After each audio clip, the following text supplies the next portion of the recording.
और सागर से लगभग 40 किलोमीटर की दूरी पर है राहतगढ़।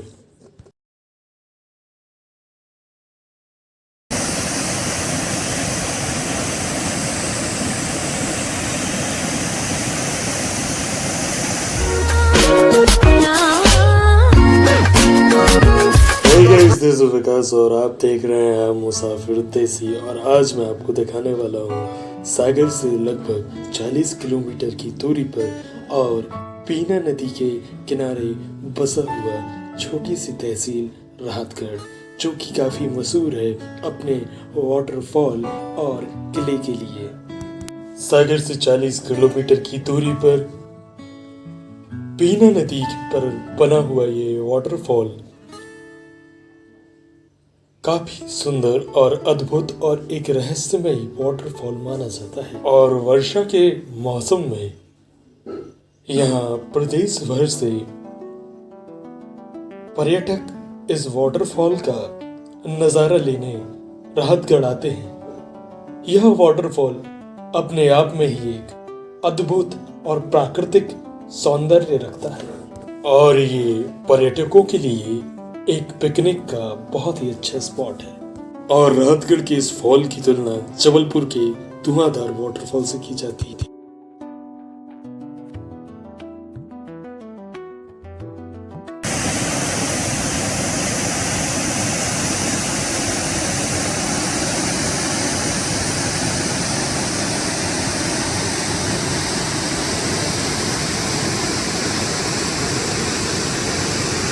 और इस वाटरफॉल को भीमकुंड भी कहा जाता है।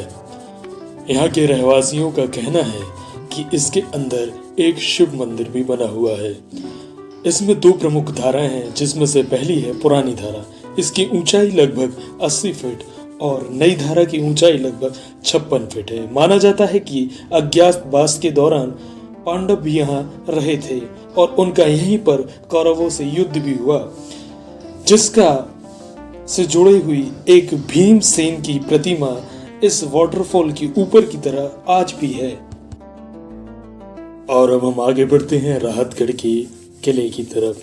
यह अपने आप में ही एक रहस्यमय और एक अद्भुत किला है। आपको यहाँ पर मंदिर और मस्जिद एक साथ देखने को मिलेगा। यह अनूठा संगम आप इस किले के अंदर देख सकते हैं।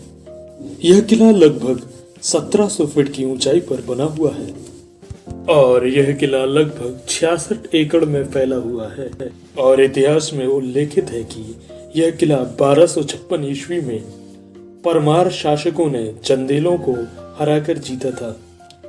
और इस महल को देख करके आप ये अनुमान लगा सकते हैं कि उस समय राजा महाराजाओं की शान और शौकत कैसी रही होगी।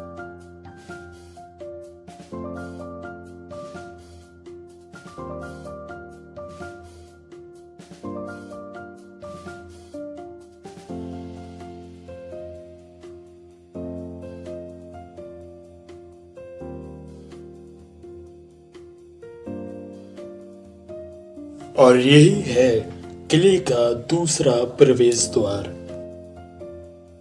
यहाँ से प्रवेश करने के बाद आप पहुंच जाएंगे किले के अंदर की तरफ। और आप अनुमान लगा सकते हैं कि जब राजा महाराजा यहाँ निवास किया करते होंगे तो इस किले का नज़ारा कैसा रहा होगा। इसके शानो शौकत का अंदाजा आप इस किले को देखकर ही लगा सकते हैं।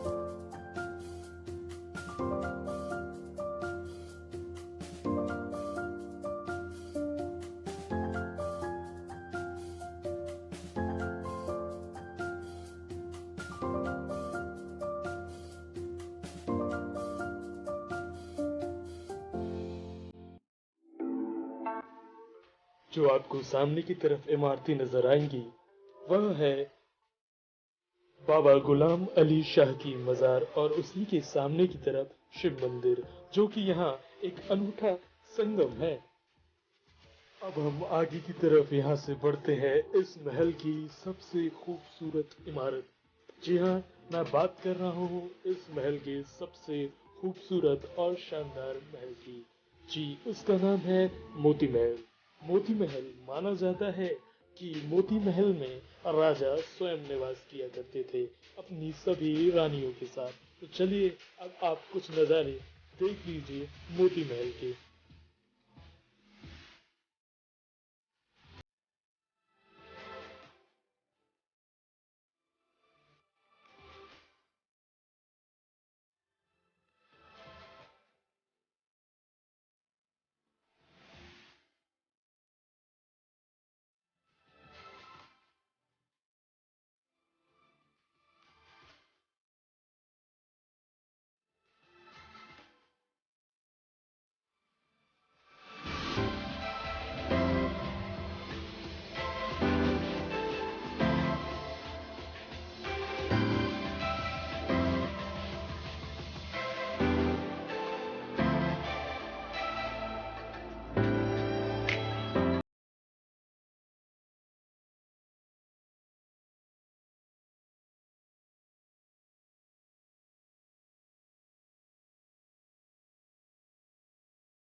सामने की तरफ आप जो देख रहे हैं वह है कारागृह, जहां कैदियों को रखा जाता था। चलिए आगे बढ़कर अब हम चलते हैं फांसी गृह की तरफ।